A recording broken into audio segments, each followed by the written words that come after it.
Take your son, your only begotten son, Isaac, whom you love, and go to the land of Moriah, and offer him there as a burnt offering. Genesis chapter 22, verse 2.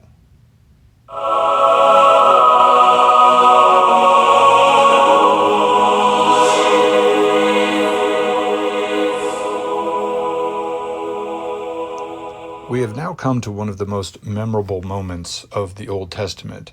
First, because there is the final arrival of that promised child, Isaac. Without him, really, there is no Israel, there's no Moses, there's no David, etc. The whole history falls apart without this figure. But it's also one of the most memorable moments in the text because we also experience the immediate endangerment of the promise, the endangerment of that child, the mortal endangerment of that young boy whom God threatens to receive in this passage as a human sacrifice. Now, I have marked down this episode as involving chapters 21 to 22, and I've been very neat and clean with the chapter divisions so far in the podcast, but this episode and the next one at least will be a little more mixed up. So really today we're going to be looking at chapter 21 verses 1 to 21, and then we're going to skip ahead to chapter 22 because chapter 21 doesn't end there, and we're going to read the first 19 verses of that chapter. Then the next episode is going to cover 6 or 7 chapters, but portions of all of them. And as we get through that, you'll understand why. But the passages that we're going to look at today specifically deal with the birth and the immediate endangerment of Isaac. So we will begin, as usual, with using our 4-part tool of exegesis and move on into the historical or literal portion next.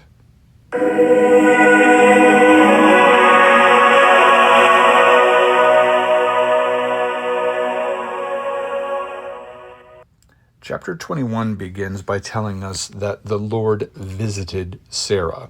And I will come back to that verb later, visited, and especially when we discuss the New Testament, but in the allegorical segment here later. But for now, I want to look at the significance of how these figures, Abraham, Sarah, Hagar, and others early on here in Genesis, they have these close personal encounters with God. And I really want to note this distinction between these narratives here at the beginning of Genesis and others that you find in the Bible or in other religions or mythical accounts. And because we're not just talking about having visions or dreams that you will see in later portions of the Bible where people have a sort of mystical encounter with God, or in pagan myths, or look at the histories of Herodotus where it's described how Xerxes, the king of Persia, he sees and hears these divine messages in his dreams.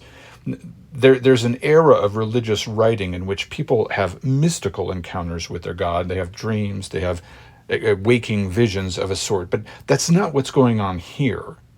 That's really important to note, and it was in the last chapters as well. I mean, these people are meeting God in person.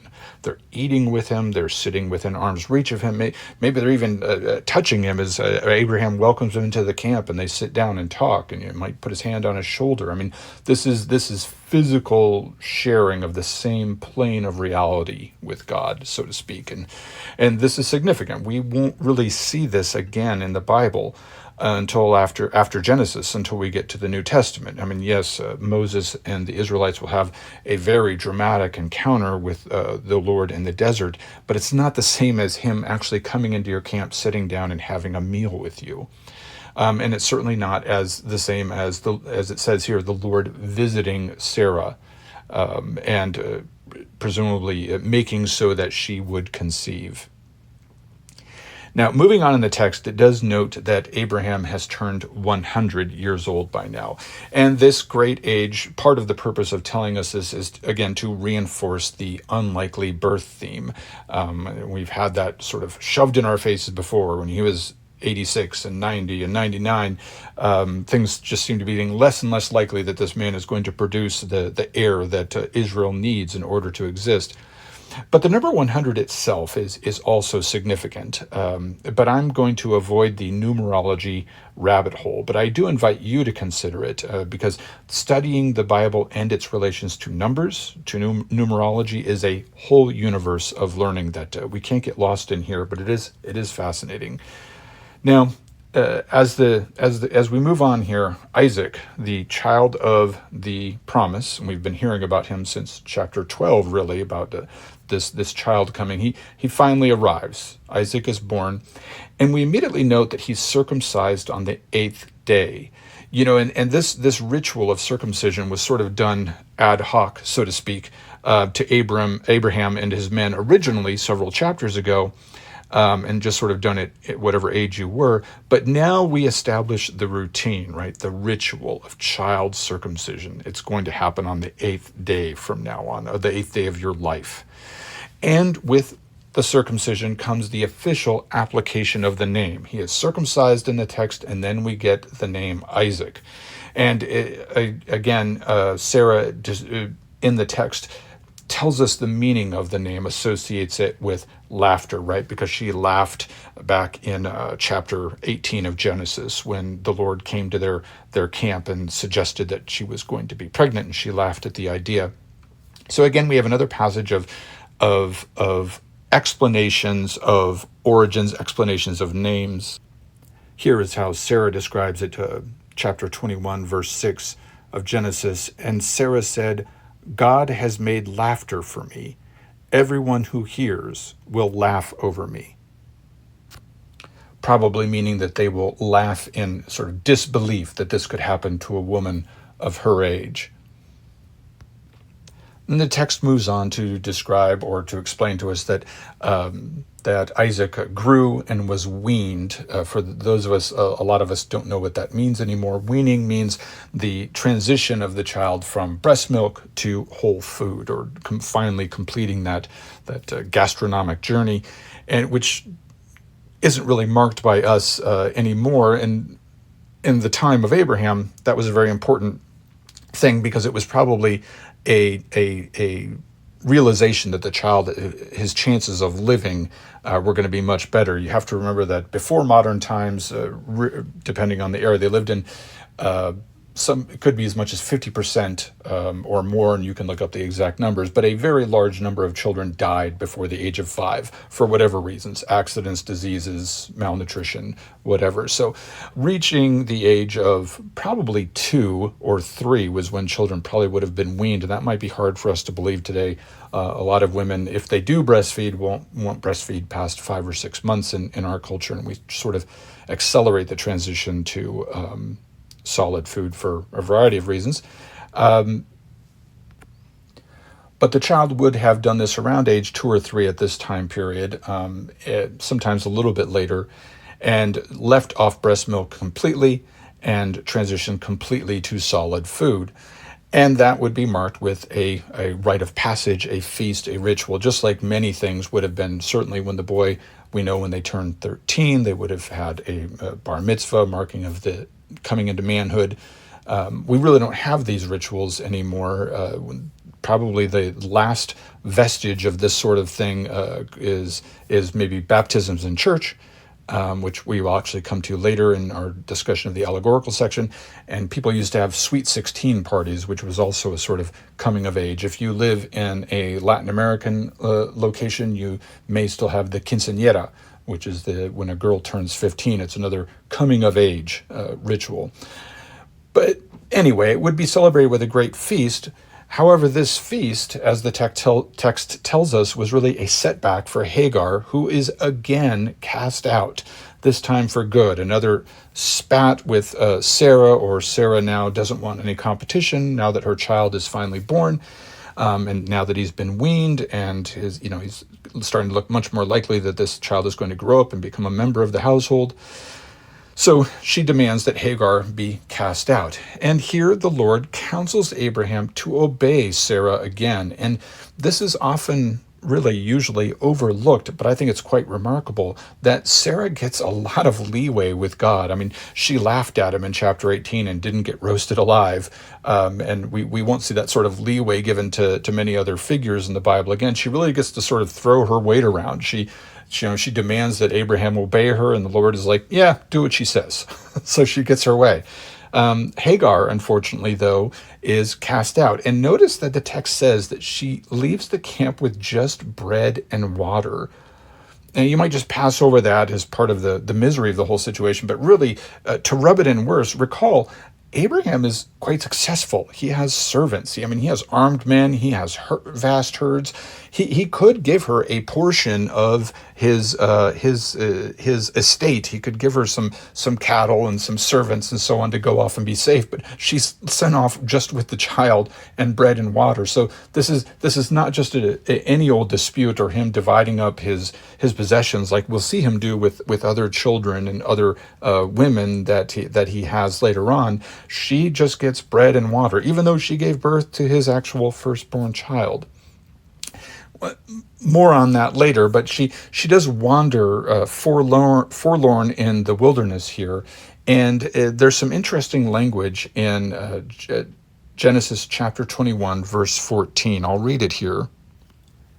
So Abraham rose early in the morning and took bread and a skin of water, just one, and gave it to Hagar, putting it on her shoulder along with the child, and sent her away. Now, I've spoken before about the development of something called higher criticism, where people began to look at the Bible, I would say at this point 2 centuries ago, maybe a little more, to look at the Bible with a critical eye and to start to study things like what people saw as discrepancies in the text, signs that multiple traditions had been combined. And it is very interesting here that it sounds like they're saying that Ishmael is placed on her shoulder as she's sent off. And of course, we all naturally just imagine, yes, a baby, right? So she takes the baby and her skin of water and her bread and wanders off into the desert. But if you've been reading the text and you're following along, understand that Ishmael should be around 13 or 14 years old at this point. So that would be kind of hard to put him up on her shoulder. He'd be a pretty big boy for that. So some people have read this as meaning a different tradition, that there were multiple stories about the births of Ishmael and Isaac, and that perhaps in one tradition Ishmael had been born only a short time before Isaac, because he would still have to be pretty young to be put up on her shoulder. There's a lot of text given to Ishmael here. I mean, when you consider how little other figures get, his specialness is repeated here. I mean, this is not the first time we've heard about Ishmael, heard about his promising future. And he gets a lot more of that than people who are more apparently central to Israel's history.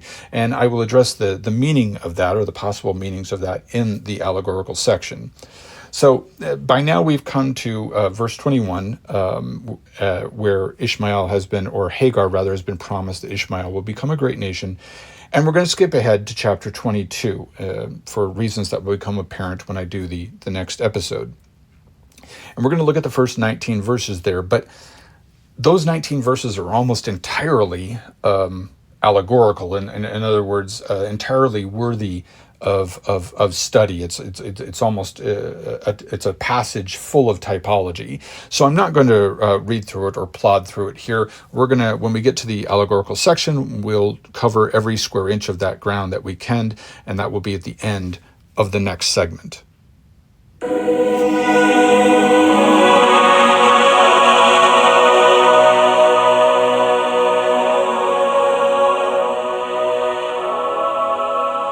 So moving on into the allegorical, let's go back to the beginning of chapter 21 and talk about that visitation. I use that word, especially as a Catholic, very pointedly. The Lord visited Sarah in the beginning of the New Testament, which again bears so many similarities to the beginning of the Old Testament. There is a visitation. It's a little bit different. Mary visits Elizabeth. Mary, carrying the Lord in her stomach, goes and visits Elizabeth. And as Catholics, we remember this visitation in the Rosary. But But besides this verb being used here in a similar way, there's also something quite similar happening, right? The Lord visited Sarah just the same way. I'm not suggesting it's exactly the same way, but that the Holy Spirit visits Mary at the beginning of the New Testament, right? In the Annunciation, and Christ is conceived, and the Lord visits Sarah. Not suggesting that Isaac is born parthenogenically or anything, but he does, clearly the Lord does something so that Sarah can conceive. And that's just a very interesting, another type right there, this birth here and the birth of Jesus and the whole situation surrounding Jesus. There's so many similarities of situation and even verb use. And the similarities continue in the text, and they continue to be remembered, especially in traditions like Orthodoxy or Catholicism. For instance, Isaac is circumcised on the 8th day, and this tradition carries on. That is why in the Catholic Church and in many other traditions, January 1st is called the Feast of the Most Holy Name, or it's also called the Feast of the Circumcision, because it's January 1st when Jesus would have been circumcised. It's the 8th day after Christmas, if you count Christmas itself, and that's the way the ancients would have counted these things, 8th day. So whatever day is the 25th, and then if you count forward, number 8 is going to be January 1st. And in the New Testament, a great deal is going to be made between the connection or the similarity between circumcision and baptism, right? Circumcision got you into the people of Israel. You became an Israelite when that happened, and baptism is how you entered the Christian church. In fact, for centuries at the beginning, there were various places in Christendom that enforced baptism on the 8th day to keep this symbolism intact. There was actually even church councils about whether that should be enforced, and eventually they just decided, no, we're not going to force that. You can baptize them earlier than that if you'd like. But they even have, there are some traditions today where you'll go into some churches and they'll have baptismal fonts that are octagonal with 8 sides in memory of this tradition.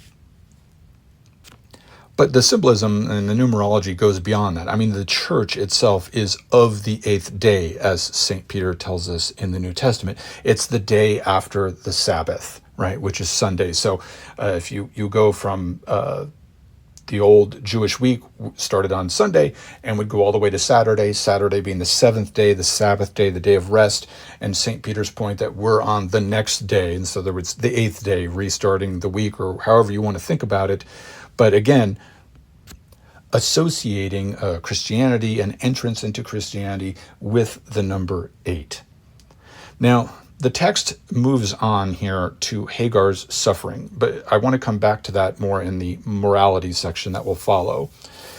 I do want to look at, though, how we discuss the specialness of Ishmael here. God says that he's going to make him a great nation. And there is, unfortunately, there's sort of a ignorant sort of pet theory or theorizing about this passage, which associates Ishmael with Islam, and in fact, there's a great deal of that in Islam itself, is my understanding. But I'll hear many so-called or Christians or believers of whatever kind, or people that just study the Bible, suggesting that this passage here sort of substantiates Islam.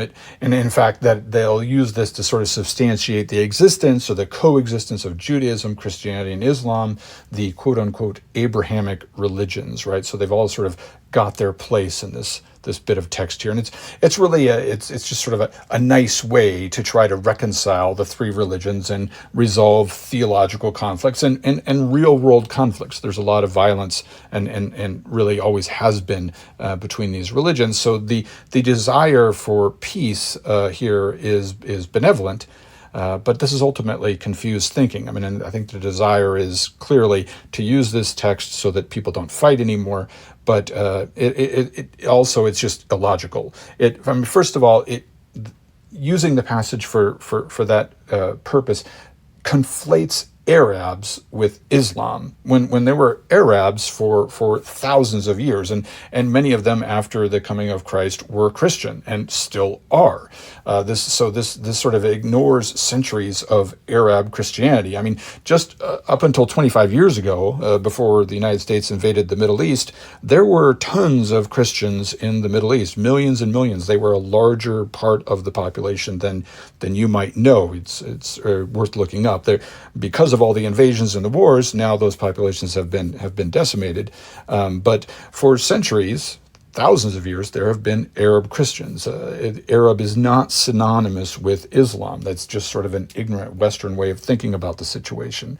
So I don't really see any substance to this theory. It's sort of just like exists pop psychology that isn't really good psychology. There's also pop theology that isn't good theology. And I think this is an example. It's the kind of thing someone might say if they watch Joel Osteen on television, I mean, ultimately, this theory means that the text had no meaning for thousands of years, right? Because it would have been written long, long before Islam. It was just sort of waiting around for Islam. And when you think about it, it doesn't have any internal logic. This theory would mean that the Bible supports the existence of Islam and its ideals. And therefore, it's not a very good proof of biblical accuracy or inerrancy, because it would logically follow that Islam is true and not the Bible. I mean, the theory sort of cancels itself out.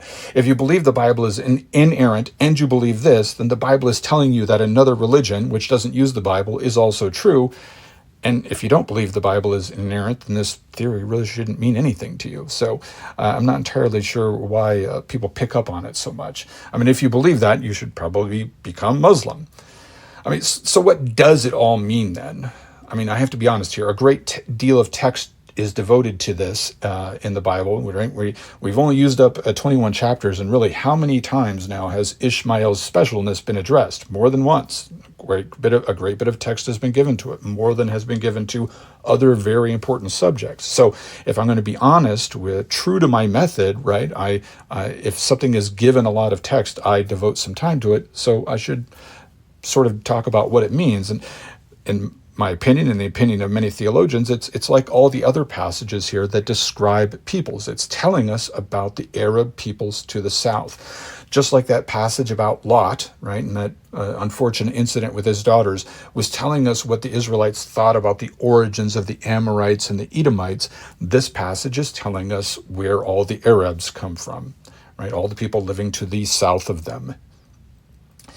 So, moving on, we come to chapter 22, and I didn't really go over it here prior to this, because it's really all about typology. There's just everything here is just loaded with symbolism. First of all, it says that God tested Abraham. If you look at the beginning of the very first verses of this chapter. And then later, Abraham, when asked about, where's the animal for the sacrifice, he says, God will provide. Now, this will be significant in terms of morality in the next segment, but it's also definitely something here that's allegorical, because as you're reading this, if you haven't read it before and you read this passage, you're suddenly going to get quite a bit nervous about the future of Israel and the future of Abraham's progeny, because it sounds like God is going to take the life of Isaac, or is going to accept him as a burnt offering. So on the surface, salvation always seems tenuous, is definitely one of the messages here, right? Like it took forever for Abraham. It took him 100 years to get to the point where he finally had a child, that there was going to be some sort of hope and legacy for him. And immediately it appears that it's going to be taken away. So just like this situation, the salvation of the individual always seems something tenuous, something you never quite get your hands on. And the person has to remember that God, the unshakable foundation, is beneath it all. He is the architect of the great plan. So you're supposed to be inspired by Abraham saying here, God will provide, right? Things are looking very bleak all of a sudden again, but he is confident God's going to work this out. He goes to the land of Mount Moriah. And there, the typology here is very heavy, because the crucifixion itself in the New Testament was also in that region, not necessarily exactly on top of Mount Moriah, but it's in the same region, the land of Mount Moriah. It's this place right outside of Jerusalem, and that is where Jesus was taken to be crucified. Now you can read people battling about theology on the internet, and they'll discuss things like, was it right on Mount? No, it wasn't on Moriah. It was on Golgotha. Was it near Moriah? And the answer is, of course it was. This is typology. You're when you get into the archaeology of this too deeply, you sort of miss the point. Like, if you're trying to find exactly on which mount Jesus was crucified, you're missing the point that there's a connection here, right? It's not like if you found that if he wasn't quite buried on Mount Moriah or was too far away, then you're going to undermine the entire foundation of biblical theology. And that's baloney. Biblical archaeology is fun, but it's like people examining textual traditions and archaeology and anthropology. It's all very interesting, but in the end, that's just like it's like dissecting a frog. How shall I explain this? Someone in a science class in school is going to have a frog laid out in front of them, and it's dead, and they're going to peel off the skin, and they're going to look at the organs and everything, and they might walk away from that feeling like they know something about the frog, right? But the thing is, that's not a frog on the table. That frogs are out they're out on the next to the lake, and they're ribbiting and hopping around and reproducing and eating and so on. Those are frogs. The thing on the table in front of you that you just carved up is not a frog, and that's what happens with over-investigation of textual traditions, criticism, archaeology, and anthropology.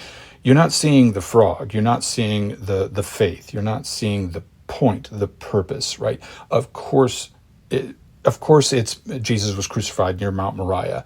It's what makes the whole text meaningful. It completes that textual wormhole from Genesis to the New Testament that makes things produce meaning for us.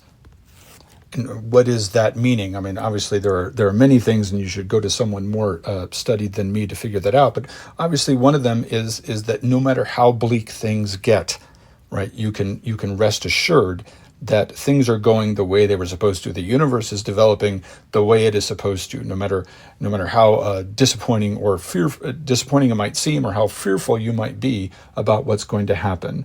And so living that faith and that life of prayer and trust in God, that is the frog that I was talking about. And when you step back from the text too far, and you begin to just study grammar and word changes in text and archaeology that we've discovered, and facts about anthropology and psychology, you're just dissecting a frog. It's an interesting exercise. It's not that you shouldn't dissect the frog to learn a little more about it, but it's not the frog. So when you get too caught up worrying about whether Christ was executed on Moriah or near it or where, you're missing the point. The point is the connection between him and Isaac, between the fulfillment of the promise, between different episodes of trust in God. Nevertheless, there is this near sacrifice here. It's quite dramatic. Especially if you've read the text, you're ready for it. But if you've never read it, it can be quite scary as they go up there, and Abraham leaves the two helpers with him behind with the donkey and carries on with his son, and they've got the wood for burning, right? Because God wants him as a burnt offering. And this should call to mind to us the regularity of human sacrifices in ancient cultures, right? Burnt offerings were given to Moloch, right? When infants were burned and given to him. And the Canaanites and the Carthaginians and the Phoenicians were not the only ones that did this. They did that for their god Moloch. But really, if you read the history of the Greeks and the Romans and other peoples, everyone had some form of eugenics. There was some way of getting rid of children that were unwanted, which might be a little different than what's being asked for here. or were the children that were being offered to Moloch simply inadequate children that were born with defects? Or were they actually desired children that someone desired to have, or was offering things to Moloch just a sort of way of excusing getting rid of children that were, for one reason or another, unwanted? But there was a great deal of it. I mean, it's here, it's in other Semitic cultures, it's in the Greeks and the Romans. And I'm not in any way excusing or condoning the eugenics of children. I'm just explaining it to help the reader understand that what was being asked of Abraham here is not bizarre. As I said in a previous episode, when God asked this, it wouldn't have been like Abraham would have said, "You want me to do what?" He would sort of get the idea, because everyone was doing this. Everyone was engaging in these sorts of sacrifices as part of their religion. Obviously, they weren't doing it with all their children because they managed to reproduce, but some children were being offered up this way. It wasn't an innovation of the Canaanites. It was a time-honored practice for them, just like going to church on Sunday is for a lot of people here. And this is another case where we get caught up in the sacrifice and the brutality of the request, and complain about God, asking this awful thing of Abraham. How could he do that? And we're not seeing the end result here, right? And this is the typology section. This is the allegorical section. So there's meaning to be mined here, right? Do the hard work. Stop just tossing rocks around on the surface. Dig down into what's going on here. And among the deeper meanings, right, and this is actually, I think, pretty shallow and pretty obvious, it's not that deep, that the Israelite religion is changing the dominant paradigm. We used to say that all the time when I was a kid. We wanted to change the dominant paradigm, right? The Israelites are saying, our God does not drink the blood of our children, right? He still does demand blood, right? There's still going to be animal sacrifices. That also is a universal practice, not just among Semites or Babylonians, but remember the smoking hecatombs of the Greeks, where they would sacrifice all these bulls or whatever for Zeus or for Poseidon, and the Romans would sacrifice animals and read their entrails in religious rituals. But their God, the God of Israel, is no longer going to be taking children's blood. You're not going to be sacrificing your kids. The Israelites are marking their place, not just physically or geographically, but morally as well, right? They're not just marking out the borders of their land in Israel, but they're marking out their morality. Yeah, ultimately, in a way, this passage is sort of like a negative photo image of the crucifixion itself. There's similarities and there's differences, right?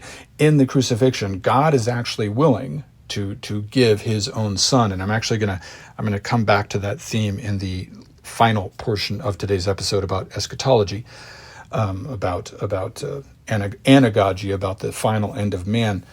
But in this passage here in Genesis, we have something very close to the crucifixion in a sense, right? Because he's going to be tied to a piece of wood. Isaac is going to be tied to a piece of wood and sacrificed and burnt and given to God. It won't happen, right? There's going to be that little piece missing of the connection between those two passages.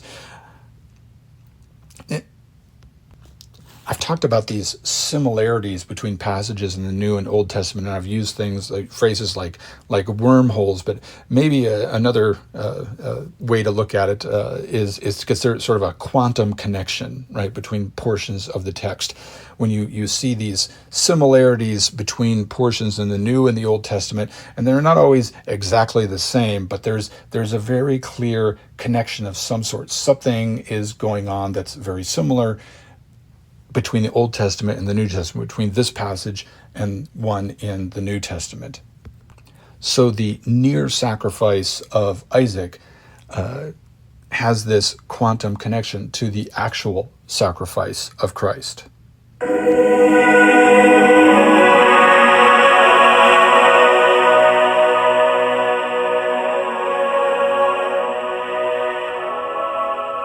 Now on to the moral implications and reflections of this passage in Genesis. Let's take a look at the first sort of upsetting portion. That is consider the morality of casting out Hagar, right? I mean, this poor woman just does not get a fair shake in Genesis, and there's just no way I or anyone else can explain it away. And even in the New Testament, St. Paul isn't too kind to her memory. She just can't get away from this suffering that's inflicted on her. But her suffering is part of the story. I mean, perhaps Christians reading it can derive some understanding, even some comfort from that this woman's suffering leads to the greatness of her descendants, right? It has some sort of meaning. It has some sort of value, her suffering. But can we completely ignore the moral implications of scripture passages in favor of just looking at the allegory, right? I mean, the church fathers were almost unanimous in saying yes, just like with the multiple wives and all the other sins and peccadillos of the patriarchs, the church fathers, those from the first few centuries of Christianity, always looked at the deeper meaning in the story, right? They weren't concerned about the morality of the actions of the characters, because we weren't supposed to be doing those things. No one was looking at the invasion of Israel in the book of Joshua and thinking about how we should go and kill people. The book of Joshua was perceived as an allegory of conquering the sin in your soul, right? Of purifying yourself. And the whole Torah, the whole Old Testament, is seen that way through the eyes of most of the church fathers. So yes, they would look at the suffering of Hagar and not get caught up in, well, was it really nice for God to do this to poor Hagar? But instead, try to find, what's the deeper meaning here? What is the text telling me? What does this mean for the condition of my soul? So what is the meaning here, though? That Hagar is suffering and Ishmael with her is being cast out. I mean, yes, there's an explanation of other peoples here. That's certainly part of the text, just like the Lot story and many others. We're learning about, where the Jews thought that other people came from, how they came about. But there's more to it than that, right? This passage here is a reinforcement of cultural separation. Don't get too lost in the whole poor Hagar thing. The point that they're trying to say here is that we're different from these other people, right? Just like the sacrifice passage. We don't do these things. We don't mix with these people. That is part of what's going on here in Genesis. The Jews are not going to mix with the surrounding peoples. When they go into Egypt and come out, they're going to bring their own traditions, and they're going to take those into Israel later and keep their own traditions. They're not going to mix with the people of Hagar. They're not going to mix with the people of Keturah, who I'll introduce later, or the people of Lot, right? They're going to mix with their own people. So in that sense, Hagar must be driven out. Right? She can't just be another wife of Abraham's living in harmony with Sarah and the rest of his household, and there will be people that do that later on. She must be sent away. I mean, she's an Egyptian after all. Go back and read the text. Hagar is an Egyptian, and that's going to be important here in a little bit when I make a further point about this. Recall the theories of biblical criticism, which suggest that there are at least 4 different traditions being mingled together in the text of the Torah, and you can really include the book of Joshua in that. This theory says, and I've mentioned it before, that the Bible was mostly composed, actually, not thousands of years ago, as some people would, as most believers would say, but sometime between the 7th and the 4th century BC. And this theory suggests that Jews, post-exiled Jews, right, who had been exiled to Babylonia and then had come back, were trying to reunify their people after a long time away from their homeland, and they were coming back into the Holy Land. And according to this theory, they edited the existing content of their traditions, many of which may have been oral. There may not have been any writings, but anyway, however they existed, they edited them and wrote them down and rearranged them to emphasize separation, to emphasize the purity of their people and the purity of their beliefs, to distinguish them from other people, and to help their own people cohere in the multicultural chaos that Jerusalem would have been after Cyrus, king of Persia, sent the Jews back home. Now, conversely, there is the Mosaic interpretation of authorship, right? And this is the interpretation that people had for thousands of years about the Bible, and that was that Moses wrote down most of or composed in oral fashion, however, the history of Israel before he died, and that the Torah was essentially formed. It has some sort of existence, possibly oral, possibly written, before the people of Israel invade the Holy Land after the return from Egypt. But there's a way that both interpretations can be true, interestingly, because you can believe that Moses did or is responsible for the authorship of all these books, the first five books of the Bible. And you can also believe that he had the same purpose that the critics of the Bible suggest was really going on in the 7th, 6th, 5th, and 4th century when they think the Bible was being composed with some sort of political reason. Moses could have been doing the exact same thing while sojourning in the desert. He could have been editing the existing traditions and putting them together to emphasize to his people that they should not mix, right? They should not adulterate their beliefs. So Moses could have actually be the responsible author for all this and still have the same purposes that the critics of the Bible suggest that the authors had. In other words, yes, someone was editing and doing all of this, and it was Moses, and the purpose for it was to keep the Israelites, when they eventually enter the promised land, to keep them from mixing, to not abandon their God, to not mix their blood, to not mix with foreigners.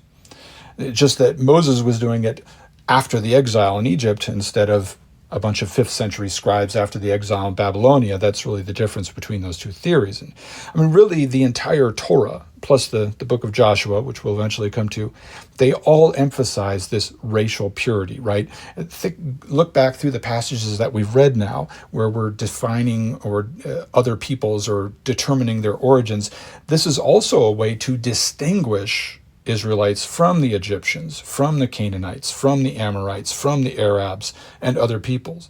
And this reproductive and social exclusion is a type. There is an allegory here, because let's look a little ahead to typology. This moral, racial, sexual purity is a typing of Christian purity, of not to mix your beliefs or your body with other people, with other rites, etc. I mean, in the old days, Catholics were only allowed to get married to Catholics because it was the same theology, whether it was explicit or not. The same idea was there, right? Not mixing things up, but staying pure, right? Keeping things stable through the generations. So you can work yourself up into a high dudgeon about the morality of God putting Abraham to the test, or the morality of God kicking Hagar out and making Ishmael suffer in the desert. You can get caught up in the minutiae of all this in the text and miss the point here that's really being addressed, as the church fathers would say, that's being addressed to you as an individual. This isn't a book. This is not a blueprint for invading a country. This is not a blueprint for or even for performing sacrifices. Even when we get into Leviticus, which describes the rituals, it's not a blueprint for rituals in the temple. It's a blueprint for working on your soul, right? So if you get too caught up in the whole morality of Abraham being put to the test, Hagar being forced to suffer, you're dissecting the frog, because the message of the text is to stay focused, right? Is to keep working on you and to use this text to develop your own soul. Now, yes, there's also, people use this, will criticize this portion of the text and say that, the issue of a blind faith is being pushed here, that some people will look at Abraham's blind obedience to God's desire to sacrifice his son, and they'll ask, well, are people going to do that today? And, we call blind faith, we associate blind faith with a sort of evil stupidity, right? That someone's just going to obey church superiors or whatever without considering morality. You could say, so if God appears to someone, or they think they see God, and he says to go kill someone or do something evil, they're just going to do that because they believe the Bible and they want to follow what Abraham says, because that's what the Bible's telling us, right? God says to do something and just go do it, no matter how awful it is. And truly, this sort of thinking, I mean, it is real. There are people that will probably think like this, and that reveals the whole weakness in the Reformation view of the Bible as the final arbiter of truth. And that's really ends up just being another form of idolatry. It's idolatry of the Bible. It's bibliolatry, so to speak. So the real answer to that question about, well, if some voice or apparition purporting to be God tells you to do something wicked, and since you believe the Bible and you're a Christian, you're going to go do it, like you'll go kill a child because God told you. But the truth is that anyone even minimally well catechized understands that, no, I wouldn't obey some voice in my head telling me to do evil, because we don't rely on apparitions for moral guidance, right? We don't rely on personal interpretations of the Bible to guide us. There are certainly people who probably would do that, because there are always crazy people, right? Crazy exists, but we have moral guidelines. We have doctrine and dogma. We have the teaching, right, of the apostles. We have the commandments. We have the Spirit of Christ, as St. Paul would say. We know that murder and other evil acts are inherently evil. And there's nothing, God is not going to tell you to do that because it's evil, and God is good, and he wants what's good for you. And any vision or apparition that contradicts this is itself wicked. It's a sign of mental illness, it's a demonic possession, what have you.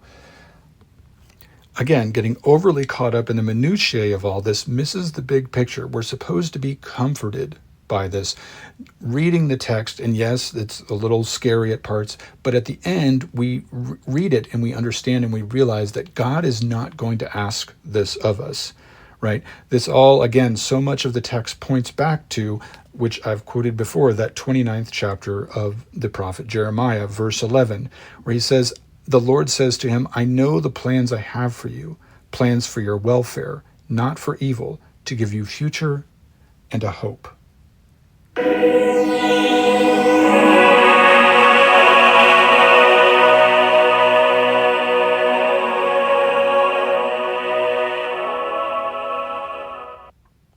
I am the first and the last, the living one.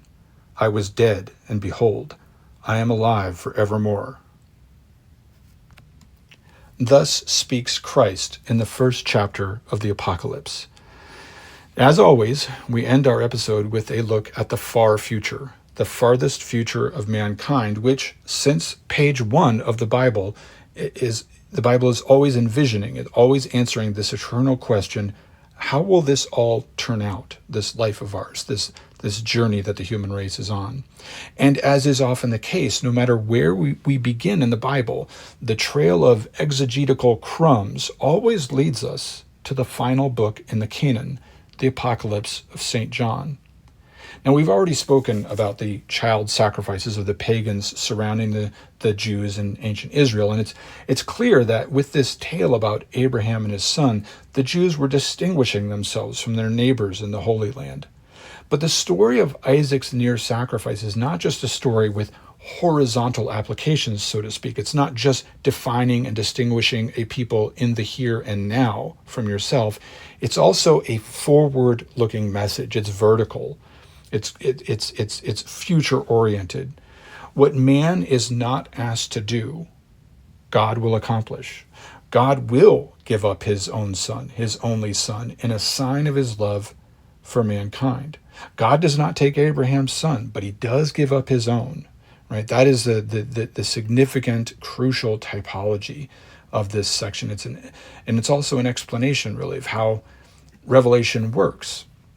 I mean, when you think about the existence of God, and let's say you don't believe in God, but you accept that we as individuals are finite.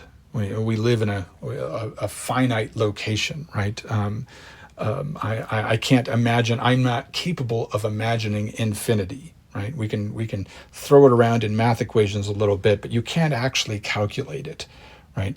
We can never reach it. We can't even think of it adequately. We are extremely finite. In fact, there's multiple studies that say, for instance, I think it's called Dunbar's number, that human beings can't really keep track of more than 150 or 200 people in their head at one time. That's about the number of people you can know with any amount of regularity or remembrance. And I think there's another study that we can't actually think of a distance longer than a mile, like can't actually plot it out in our head. Once we get past a mile, it's hard for our brains to actually understand the distance or to imagine it accurately.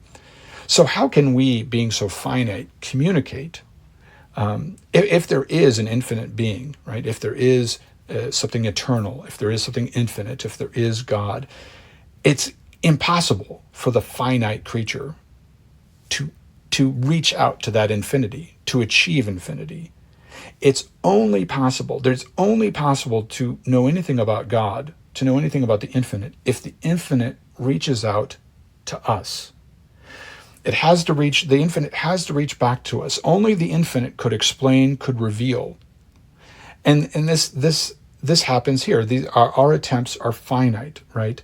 It's here in the text. We will not give up our children in a vain attempt to reach out to the infinite. Instead, we let the infinite reach out to us. And like Abraham, we listen. Until I see you again in the next episode, I thank you for listening to the Western Traditions Podcast.